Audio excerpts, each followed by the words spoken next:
Hey guys, Mike here, and this is the Xperia Z1, the new Sony flagship, and this is the Samsung Galaxy S4. Let's go ahead and put these two one next to the other.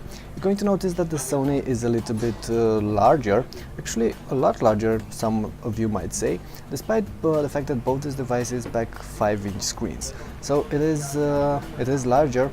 I believe it's thicker as well, and it's definitely heavier. 170 grams for the Sony, and I believe around 140 or something for the Samsung. I don't recall that exactly right now. Having a quick look at these two, you're going to notice that both feel alright in hand, but definitely the Sony feels more premium because you have glass here on the back, you have metal on the sides, the entire edges are covered in metal, while on the Samsung you do get the classic plastic shell, so nothing really that impressive. Of course, this part is removable, you can just pop it out and you're going to access the internals, the battery and the card slots in there, while on the Sony you can't exactly do that. However, this one is IP58, I believe, certified, which means that it's waterproof and weather resistant, and it's going to be quite great for outdoor usage. But that means that all the ports are sealed and are covered by these tiny flaps. So if you want to access those, you're going to have to remove the flaps. But that's okay, because for instance the headphone jack is not covered by those flaps. So that's a nice change from the previous generation.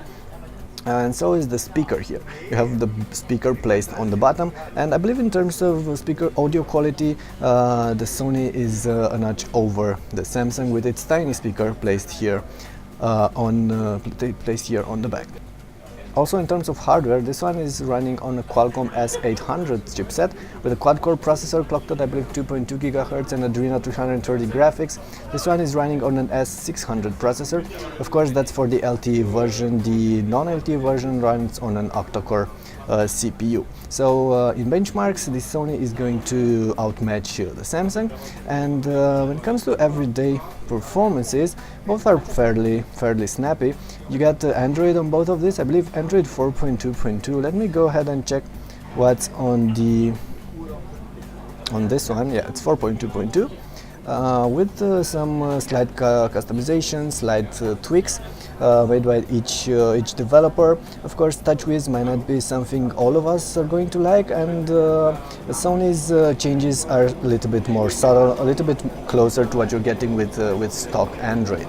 What else should I talk about? Well, the cameras. 13 megapixel camera on the Samsung, it's decent, but it's not great, especially in low light, and a 20.7 megapixel camera on the Sony.